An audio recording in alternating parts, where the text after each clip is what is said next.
There's a simple pattern in history that has destroyed every major empire in the last 500 years. And right now, America is following this exact same pattern step by step. Here's how it works. First, an empire gets really powerful. Then they spend too much money on their military. Then they print money to pay for everything. Then because there's a lot of money, it becomes worthless. Then they collapse. It happened to Rome, it happened to Spain, it happened to Britain, and now it's happening to America. In 476 AD, Rome controlled most of the known world. Their money was accepted everywhere, but they kept making their coins with less and less silver until nobody wanted them anymore. And so, the empire collapsed. In 1590, Spain had more gold and silver than any country in history.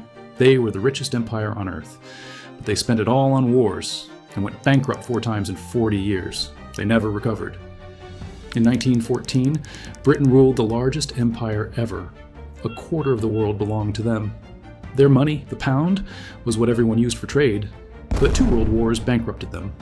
Within 40 years, their empire was gone. Now it's America's turn.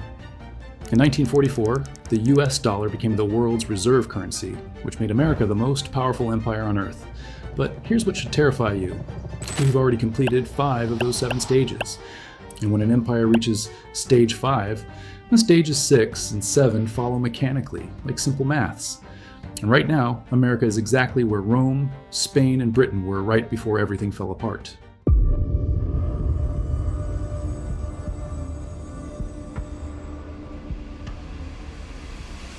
Before I explain the pattern, you need to understand how empires really collapse. It's not what you think. Empires don't die because other countries invade them. They die because they destroy themselves from the inside. Here's how it happens. First, the empire gets too big. They have military bases everywhere. They're fighting wars all over the world. They're making promises they can't keep. All of this costs a lot of money. At first, everything looks fine because the military is still winning battles. The currency still functions in daily life, and the government keeps reassuring everyone that the economy is strong. But underneath all of this, the foundation is cracking in ways most people can't see yet. Then things start to speed up. Other countries start to worry, so they begin to look for alternatives. They start using different money, and then, suddenly, all the things that made the empire powerful become weaknesses. The money that everyone wanted starts flowing back home because nobody wants it anymore. The military that's spread all over the world becomes too expensive to maintain. The promises that were backed by strength become empty words. This isn't theory. This is exactly what happened to Rome when they couldn't pay their soldiers with real money anymore. This is what happened to Spain when other countries stopped accepting their fake silver coins. This is what happened to Britain when America told them they couldn't attack Egypt in 1956, and everyone realized Britain wasn't in charge anymore. And this is what's happening to America right now. We've made the same mistakes that destroyed every empire before us. We think we're different. We think we're special. We think the rules don't apply to us. But they do. Let me show you how this has happened 4 times in history, following the exact same pattern every time.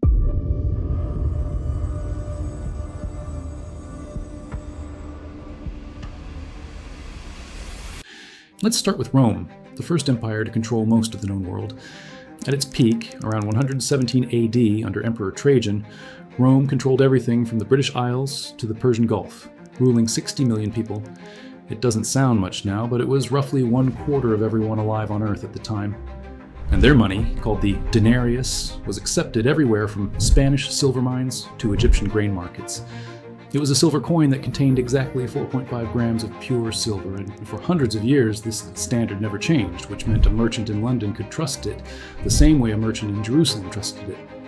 But running an empire turned out to be far more expensive than conquering one, because Rome had to maintain legions on every border, build thousands of miles of roads to move those legions, construct infrastructures to keep the conquered people happy, and fight constant wars against tribes and rebels. So here's what happened, step by step. Stage 1. Too much military spending. By 200 AD, Rome was spending half of all their tax revenue just on military operations, maintaining 30 legions stationed from Scotland to Syria. But even with half the budget going to defense, they still couldn't stop barbarian raids from getting worse every year. Stage 2. They made fake money. Emperor Nero faced a simple problem in 64 AD. He needed to pay soldiers, rebuild Rome after a massive fire, and fund his extravagant lifestyle, but the treasury was empty. And so, he decided to put less silver in the coins. Instead of 100% silver, he made them 90% silver and 10% cheap metal. This meant he could make more coins with the same amount of silver, but it also meant the coins were worth less. This started a cycle that couldn't be stopped because every emperor who followed faced the same problem and used the same solution, reducing silver content further and further until by 211 AD, under Caracalla, the coins were only 50% silver. And 50 years later, they were just 5% silver coated over worthless base metal. Stage 3, they borrowed too much money. Rome kept borrowing from wealthy senators and foreign kingdoms to pay for wars, while simultaneously raising taxes on everyone except the wealthy elite, who controlled the government, which meant the debt kept growing faster than their ability to ever pay it back. Stage 4, they stopped making things. When you can simply extract grain from Egypt, gold from Spain, and slaves from everywhere to do all the actual work, you stop producing anything yourself, and that's exactly what happened to Rome. By the 3rd century, Roman nobles considered manual labor beneath their dignity, so they stopped farming their own estates, stopped building their own goods. They just lived off what they could take from other people. Stage 5, society fell apart. Crime exploded in Roman cities as unemployment rose and inflation destroyed savings. The best engineers and merchants migrated to Constantinople and other eastern cities where the economy was still functioning. And by the 4th century, Rome itself had shrunk from over 1 million people to barely 100,000, with only bureaucrats, soldiers, and people living off government grain handouts remaining in the capital. Stage 6. Nobody trusted their money anymore. Roman soldiers in the 3rd century started refusing payment in debased silver denarii and demanded gold coins instead. Foreign merchants stopped accepting Roman currency and insisted on payment in goods or foreign money. And common people throughout the empire went back to bartering because the coins changed value so quickly that no one knew what they were actually worth from one week to the next. Stage 7. The empire collapsed. In 476 AD, the Western Roman Empire officially ended when the Germanic general Odoacer deposed the last emperor, Romulus Augustulus, who was just a teenager, but the real cause wasn't military defeat. It was that Rome could no longer pay its armies because the tax base had collapsed along with the currency, which meant soldiers either deserted or switched sides to whoever could actually pay them. This created the 7-stage template that every empire since has followed, and what took Rome 4 centuries to complete, the empires that followed would complete much faster.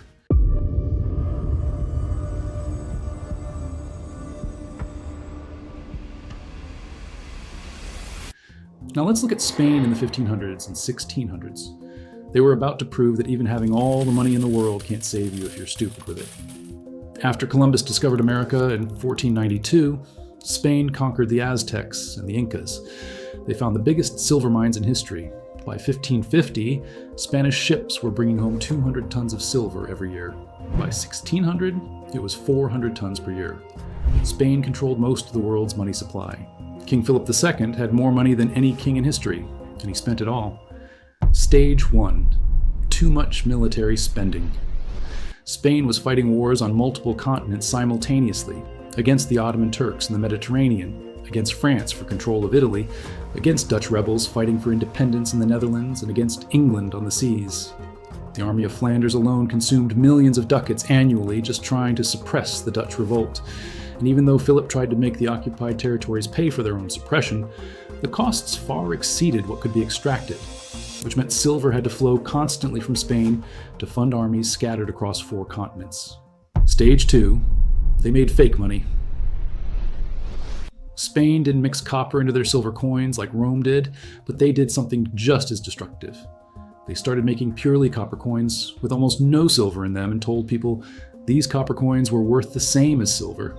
People weren't stupid, so they kept all the real silver coins at home and only spent the worthless copper coins, which meant the only money circulating in the economy was fake money, and that caused massive inflation even though ships full of real silver were still arriving from America. Stage 3. They went bankrupt over and over.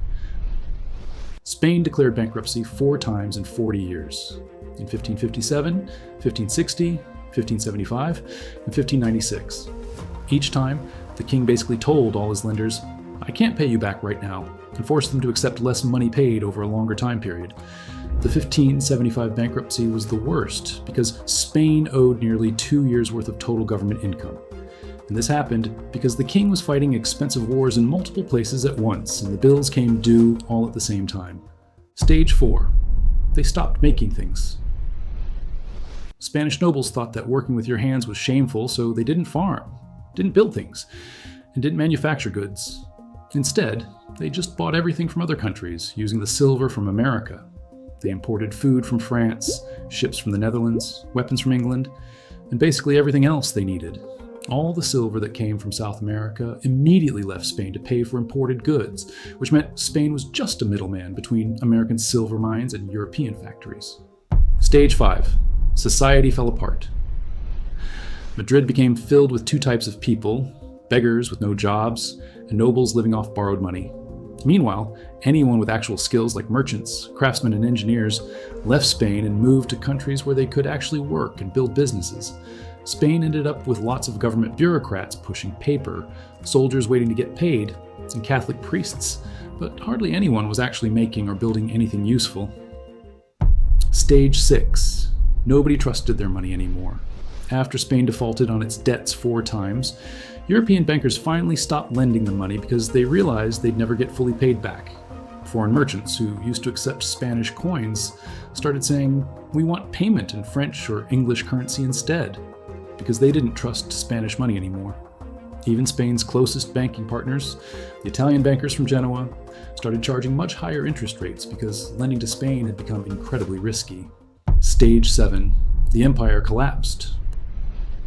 Portugal broke away and became independent again, taking valuable colonies in Brazil and Africa with them.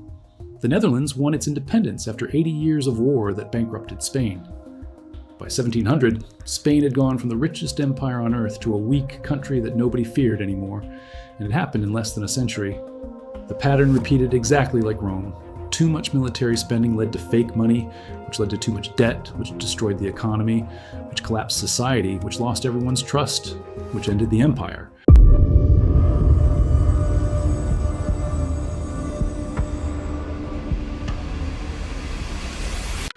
Now let's look at Britain from the 1800s to the 1900s. They built the biggest empire in history, but they lost it faster than anyone before them. At its peak, Britain controlled 25% of all the land on Earth. They ruled 400 million people. Their money, the pound, was what everyone used for international trade. London was the financial center of the world.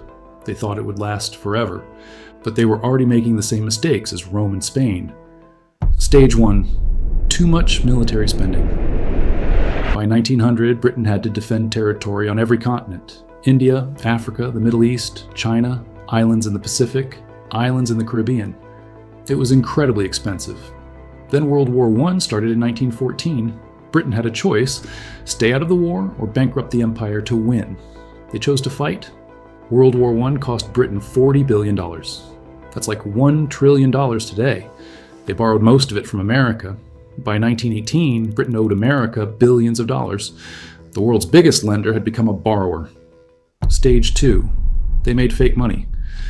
The pound was supposed to be backed by gold, but the war used up most of Britain's gold. They had shipped it to America to buy weapons and food. In 1931, they gave up trying to back the pound with gold. It lost 25% of its value overnight.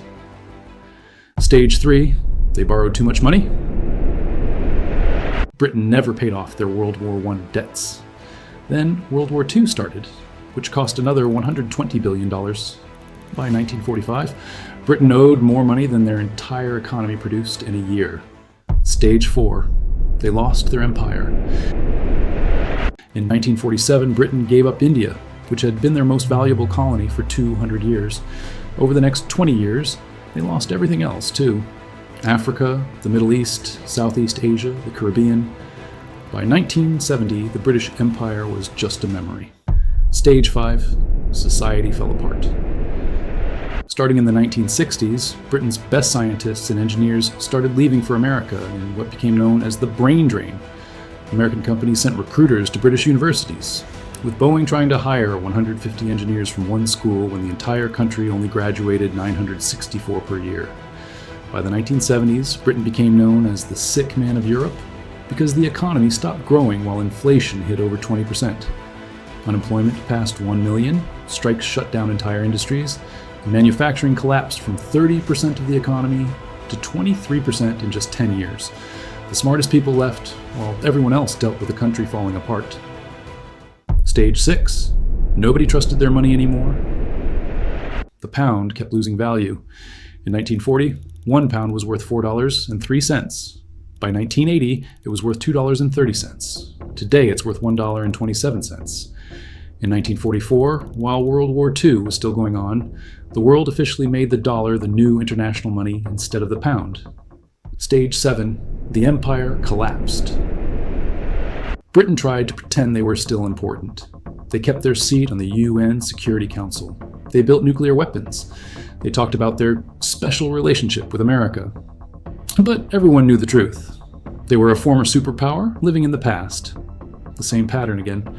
Too much military spending, fake money, too much debt, economic collapse, social problems, loss of trust, and total collapse.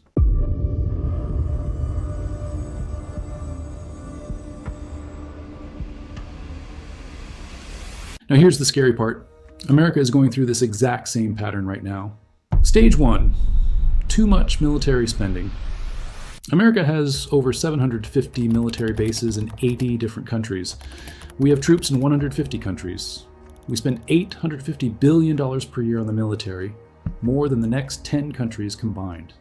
We're committed to defending Europe, Japan, South Korea, the Philippines, and fighting in the Middle East, all while trying to contain China and Russia. If all these conflicts happened at the same time, we couldn't handle it. We're spread too thin, just like Rome, Spain, and Britain. Stage 2. We're making fake money. In 1971, President Nixon ended the connection between the dollar and gold. Since then, we've been printing money out of thin air. Since 2000, we've increased the money supply by 400%. Since 2020, we've printed over $6 trillion. The dollar has lost 98% of its value since 1971. We're not mixing copper into silver coins like the Romans, but we're doing the same thing, making money worth less. Stage 3. We're borrowing too much money. America owes $36 trillion. That's 120% of everything our economy produces in a year.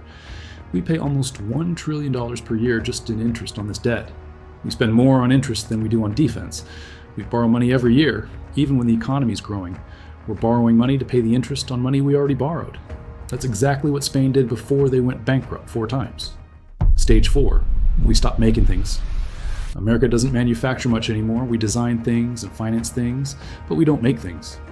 Our factories move to China, Mexico, and Vietnam. We import $800 billion more stuff than we export every year. We depend on other countries for medicine, electronics, steel, even parts for our military equipment. Just like Spain became dependent on imports while their silver flowed out, we're dependent on imports while our dollars flow out. Stage 5. Society is falling apart. Nobody trusts the government anymore. Crime is going up. Homeless camps are everywhere. 100,000 Americans die from drug overdoses every year. Our smartest people are leaving the country or just giving up. Birth rates are at record lows. Democrats and Republicans can't agree on anything. The signs of decay are everywhere. We've completed 5 of the 7 steps. Rome got to step 7 and collapsed. Spain got to step 7 and never recovered. Britain got to step 7 and lost their empire. We're not done yet, but we're almost there. Stage 6. Other countries stop trusting our money. This is when allies start using different currencies because they don't trust the dollar anymore. We're starting to see this. The BRICS countries, Brazil, Russia, India, China, South Africa, are creating their own payment systems. Central banks around the world are buying gold instead of holding dollars. China and Russia trade with each other using their own currencies instead of dollars. Saudi Arabia just started accepting Chinese yuan for oil instead of only dollars. The cracks are starting to show. Stage 7. The system collapses. This doesn't happen slowly, it happens fast. Rome went from controlling the world to being broken up in just a few decades. Spain went from global superpower to regional power in 80 years. Britain lost their empire in 20 years. When the reserve currency fails, when the debt becomes impossible to pay, when the military can't be funded, everything falls apart quickly. 4 empires have followed this exact 7-stage pattern. Rome, Spain, Britain, and now America. Each one thought they were special. Each one thought they were different. Each one thought the rules didn't apply to them, and they were all wrong. We're telling ourselves the same lies today. We think we're different because we have advanced technology. We think we're different because the dollar is used everywhere. We think we're different because we're America and somehow exempt from the laws of economics. But the pattern doesn't care about any of that. The pattern works like simple math. You can't spend more than you earn forever. You can't maintain a global empire without a strong, productive economy. You can't print money without destroying its value. And you can't skip stages 6 and 7 once you've already completed stages 1 through 5. The sequence is locked in now. All 3 empires reached stage 5 and then completed stages 6 and 7. Every empire that reached this stage went on to complete the cycle. America just reached stage 5, and the pattern has never failed once in history. The only question left is timing. Maybe we have 10 years before stages 6 and 7 complete, maybe 5, maybe less. But the pattern says collapse is coming, and when it comes, it won't be a slow decline, it will be rapid. A currency crisis triggers a debt crisis, which triggers a political crisis, and suddenly the superpower becomes a cautionary tale. Since 2020, we've accelerated every stage. We've printed trillions more, borrowed trillions more, expanded our military commitments further, moved more manufacturing overseas, and divided our society more deeply. We're not walking down this path anymore, we're running down it at full speed. Maybe we'll find a way out that Rome, Spain, and Britain couldn't find. Maybe America can break a pattern that's destroyed every empire before us. Maybe we'll fix our spending, restore our manufacturing, and reunite our society before stages 6 and 7 complete. Maybe this time really is different. But the pattern says no. The math says no. And history, which has watched empires complete these same 7 stages over and over, says we're about to learn this lesson the hard way. If this helped you understand where we really are in this cycle, subscribe. You'll want to know how to protect yourself. I'll show you what assets survived every collapse, what mistakes destroyed families, and what you should do before the window closes.